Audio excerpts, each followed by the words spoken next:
Riwayat Nehemia bin Hakkalya. Pada bulan Kislew tahun ke-20, ketika aku ada di Puri Susan, datanglah Hanani, salah seorang dari saudara-saudaraku, dengan beberapa orang dari Yehuda. Aku menanyakan mereka tentang orang-orang Yahudi yang terluput, yang terhindar dari penawanan, dan tentang Yerusalem. Kata mereka kepadaku, orang-orang yang masih tinggal di daerah sana, yang terhindar dari penawanan, ada dalam kesukaran besar dan dalam keadaan tercela. Tembok Yerusalem telah terbongkar dan pintu-pintu gerbangnya telah terbakar. Ketika aku dengar berita ini, duduklah aku menangis dan berkabung selama beberapa hari. Aku berpuasa dan berdoa ke hadirat Allah semesta langit. Kataku, ya Tuhan Allah semesta langit, Allah yang maha besar dan dahsyat, yang berpegang pada perjanjian dan kasih setianya terhadap orang yang kasih kepadanya dan tetap mengikuti perintah-perintahnya. Berilah telingamu dan bukalah matamu dan dengarkanlah doa hambamu yang sekarang kupanjatkan ke hadiratmu siang dan malam bagi orang Israel. Hamba-hambamu itu dengan mengaku segala dosa yang kami orang Israel telah lakukan terhadapmu, juga aku dan kaum keluargaku telah berbuat dosa.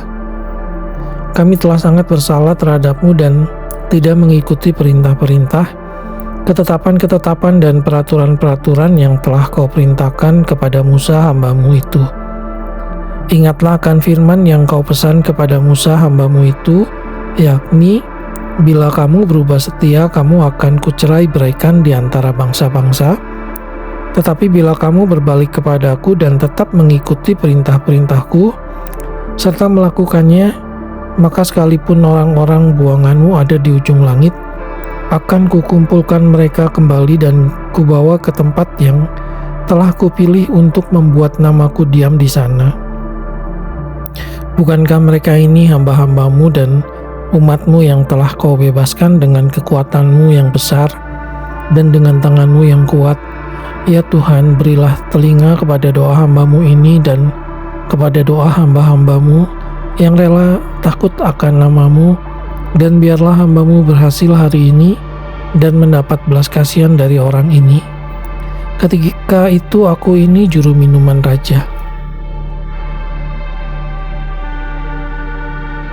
Pada bulan Nisan tahun ke-20, pemerintahan Raja Artasasta, ketika menjadi tugasku untuk menyediakan anggur, aku mengangkat anggur dan menyampaikannya kepada raja. Karena aku kelihatan sedih, yang memang belum pernah terjadi di hadapan raja, bertanyalah ia kepadaku, "Mengapa mukamu muram? Walaupun engkau tidak sakit, engkau tentu sedih hati." Lalu aku menjadi sangat takut. Jawabku kepada raja, "Hiduplah raja untuk selamanya. Bagaimana mukaku tidak akan muram kalau kota tempat pekuburan nenek moyangku telah menjadi reruntuhan dan pintu-pintu gerbangnya habis dimakan api?" Lalu kata raja kepadaku, "Jadi apa yang kau inginkan?" Maka aku berdoa kepada Allah semesta langit. Kemudian jawabku kepada raja, "Jika raja menganggap baik dan berkenan kepada hambamu ini, utuslah aku ke Yehuda, ke kota pekuburan nenek moyangku, supaya aku membangunnya kembali." Lalu bertanyalah raja kepadaku sedang permaisuri duduk di sampingnya, "Berapa lama engkau dalam perjalanan dan bilakah engkau kembali?" Dan raja berkenan mengutus aku sesudah aku menyebut suatu jangka waktu kepadanya. Berkatalah aku kepada raja, "Jika raja menganggap baik, berikanlah aku surat-surat bagi bupati-bupati di daerah seberang sungai Efrat, supaya mereka memperbolehkan aku lalu sampai aku tiba di Yehuda. Pula sepucuk surat bagi Asaf, pengawas taman raja, supaya dia memberikan aku kayu untuk memasang balok-balok pada pintu-pintu gerbang di benteng bait suci untuk tembok kota dan untuk rumah yang akan kudiami. Dan raja mengabulkan permintaanku itu, karena tangan Allahku yang murah melindungi aku. Maka datanglah aku kepada bupati-bupati di daerah seberang sungai Efrat, dan menyerahkan kepada mereka surat-surat raja, dan raja menyuruh panglima-panglima perang dan orang-orang berkuda menyertai aku. Ketika Sanbalat orang Horon dan Tobia orang Amon pelayan itu mendengar hal itu, mereka sangat kesal karena ada orang yang datang mengusahakan kesejahteraan orang Israel.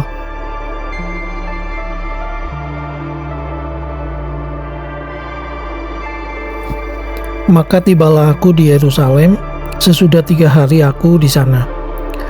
Bangunlah aku pada malam hari bersama-sama beberapa orang saja yang menyertai aku. Aku tidak beritahukan kepada siapapun rencana yang akan kulakukan untuk Yerusalem yang diberikan Allahku dalam hatiku. Juga tak ada lain binatang kepadaku kecuali yang kutunggangi. Demikian pada malam hari aku keluar melalui pintu gerbang lebak ke jurusan mata air ular naga dan pintu gerbang sampah. Aku menyelidiki dengan seksama tembok-tembok Yerusalem yang telah terbongkar dan pintu-pintu gerbangnya yang habis dimakan api. Lalu aku meneruskan perjalananku ke pintu gerbang mata air dan ke kolam raja. Karena binatang yang kutunggangi tidak dapat lalu di tempat itu, aku naik ke atas melalui wadi pada malam hari dan menyelidiki dengan seksama tembok itu. Kemudian aku kembali lalu masuk melalui pintu gerbang lebak. Demikianlah aku pulang. Para penguasa tidak tahu kemana aku telah pergi dan apa yang telah kulakukan, karena sampai kini aku belum memberitahukan apa-apa kepada orang Yahudi, baik kepada para imam maupun kepada para pemuka, kepada para penguasa dan para petugas lainnya. Berkatalah aku kepada mereka, "Kamu lihat kemalangan yang kita alami, yakni Yerusalem telah menjadi reruntuhan dan pintu-pintu gerbangnya telah terbakar. Mari kita bangun kembali tembok Yerusalem, supaya kita tidak lagi dicela." Ketika aku beritahukan kepada mereka betapa murahnya tangan Allahku yang melindungi aku, dan juga apa yang dikatakan raja kepadaku, berkatalah mereka, "Kami siap untuk membangun." Dan dengan sekuat tenaga mereka mulai melakukan pekerjaan yang baik itu. Ketika Sanbalat orang Horon dan Tobia orang Amon pelayan itu dan Geshem orang Arab mendengar itu, mereka mengolok-olokkan dan menghina kami. Kata mereka, "Apa yang kamu lakukan itu? Apa kamu mau berontak terhadap raja?" Aku menjawab mereka, kataku, "Allah semesta langit, dialah yang membuat kami berhasil.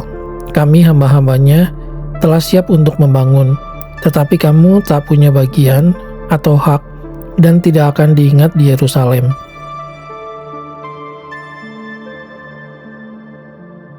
Maka bersiaplah imam besar Eliasib dan para imam, saudara-saudaranya, lalu membangun kembali pintu gerbang domba. Mereka mentahbiskannya dan memasang pintu-pintunya. Mereka mentahbiskannya sampai menara Mea, menara Hananeel. Berdekatan dengan mereka orang-orang Yeriko membangun, dan berdekatan dengan orang-orang itu Sakur bin Imri. Pintu gerbang ikan dibangun oleh Bani Sena'ah. Mereka memasang balok-balok, lalu memasang pintu-pintunya dengan pengancing-pengancing dan palang-palangnya. Berdekatan dengan mereka, Meremot bin Uria bin Hakos mengadakan perbaikan, dan berdekatan dengan dia, Mesulam bin Berekia bin Mesezabeel. Berdekatan dengan dia, Zadok bin Baana mengadakan perbaikan, dan berdekatan dengan dia orang-orang Tekoa. Hanya pemuka-pemuka mereka tidak mau memberi bahunya untuk pekerjaan Tuhan mereka. Pintu gerbang lama diperbaiki oleh Yoyada bin Paseah dan Mesulam bin Besojah. Mereka memasang balok-balok lalu memasang pintu-pintunya dengan pengancing-pengancing dan palang-palangnya. Berdekatan dengan mereka, Melaka orang Gibeon dan Yadon orang Meronot mengadakan perbaikan beserta orang-orang Gibeon dan Mispa yang berada di wilayah kekuasaan bupati daerah sebelah barat Sungai Efrat. Berdekatan dengan mereka Uziel bin Harhaya, salah seorang tukang emas, mengadakan perbaikan, dan berdekatan dengan dia Hananya, seorang juru campur rempah-rempah. Mereka memperkokoh Yerusalem sampai tembok lebar. Berdekatan dengan mereka Refaya bin Hur, penguasa setengah wilayah Yerusalem, yang satu mengadakan perbaikan. Berdekatan dengan dia Yedaya bin Harumaf mengadakan perbaikan tepat di depan rumahnya, dan berdekatan dengan dia Hatus bin Hasabnea, Malkia bin Harim, dan Hasub bin Pahat Moab memperbaiki bagian yang lain dan menara perapian. Berdekatan dengan mereka Salum bin Halohes, penguasa setengah wilayah Yerusalem, yang lain mengadakan perbaikan bersama-sama anak-anak perempuannya. Pintu gerbang lebak diperbaiki oleh Hanun dan penduduk Zanoah. Mereka membangunnya kembali dan memasang pintu-pintunya dengan pengancing-pengancing dan palang-palangnya. Pula tembok diperbaiki sepanjang 1000 hasta sampai pada pintu gerbang sampah. Pintu gerbang sampah diperbaiki oleh Malkia bin Rekab, penguasa wilayah Bet-Kerem. Ia membangunnya kembali dan memasang pintu-pintunya dengan pengancing-pengancing dan palang-palangnya. Pintu gerbang mata air diperbaiki oleh Salum bin Kolhoze, penguasa wilayah Mispah. Pintu gerbang itu dibangunnya kembali, diberinya atap dan dipasangnya pintu-pintunya dengan pengancing-pengancing dan palang-palangnya. Juga diperbaikinya tembok kolam penampung air saluran dekat Taman Raja sampai pada tangga-tangga yang menurun dari kota Daud. Di sampingnya Nehemia bin Asbuk, penguasa setengah wilayah Bet-Sur, mengadakan perbaikan sampai di depan pekuburan Daud dan sampai pada kolam buatan dan rumah para pahlawan. Di sampingnya orang-orang Lewi mengadakan perbaikan, yakni Rehum bin Bani, dan berdekatan dengan dia Hasabya, penguasa setengah wilayah Kehila yang satu untuk wilayahnya. Di sampingnya saudara-saudara mereka, yakni Binui bin Henadad, penguasa setengah wilayah Kehila yang lain, mengadakan perbaikan. Berdekatan dengan dia Eser bin Yesua, penguasa Mispah, memperbaiki bagian yang berikut di depan pendakian ke gudang senjata dekat sudut.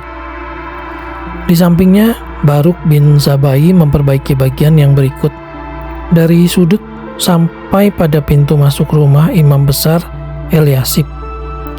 Di sampingnya Meremot bin Uria bin Hakos memperbaiki bagian yang berikut dari pintu masuk rumah Eliasib sampai pada ujung rumah Eliasib.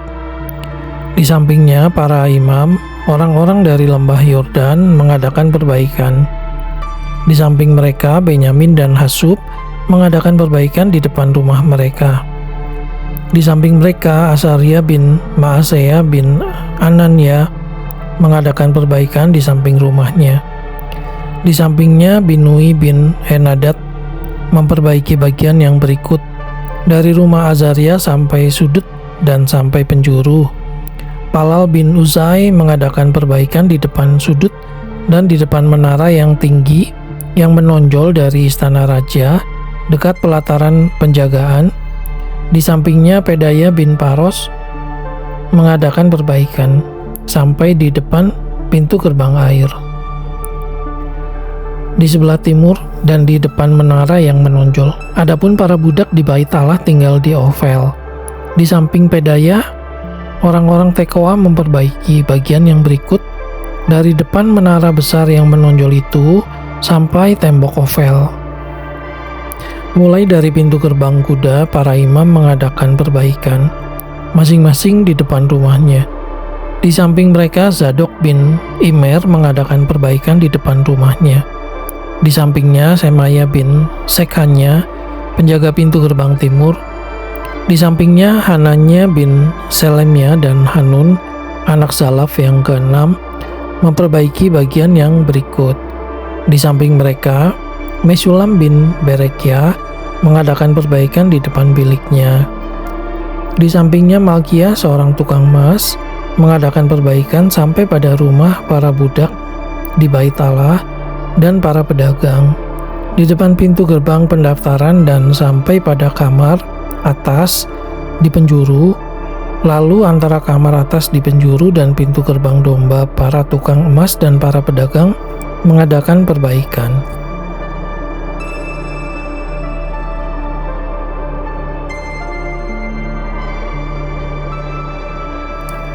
Ketika Sanbalat mendengar bahwa kami sedang membangun kembali tembok, bangkitlah amarahnya dan ia sangat sakit hati. Ia mengolok-olokkan orang Yahudi dan berkata di hadapan saudara-saudaranya dan tentara Samaria, "Apa gerangan yang dilakukan orang-orang Yahudi yang lemah ini? Apakah mereka memperkokoh sesuatu? Apakah mereka hendak membawa persembahan? Apakah mereka akan selesai dalam sehari? Apakah mereka akan menghidupkan kembali batu-batu dari timbunan puing yang sudah terbakar habis seperti ini?"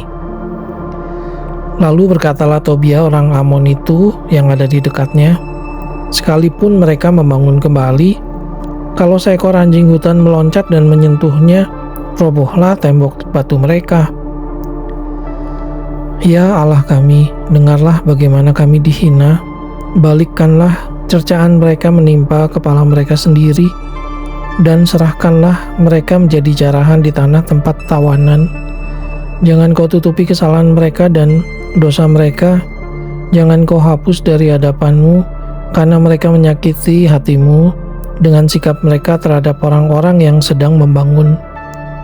Tetapi kami terus membangun tembok sampai setengah tinggi dan sampai ujung-ujungnya bertemu, karena seluruh bangsa bekerja dengan segenap hati." Ketika Sanbalat dan Tobia serta orang Arab dan orang Amon dan orang Asdod mendengar bahwa pekerjaan perbaikan tembok Yerusalem maju dan bahwa lubang-lubang tembok mulai tertutup, maka sangat marahlah mereka. Mereka semua mengadakan persepakatan bersama untuk memerangi Yerusalem dan mengadakan kekacauan di sana.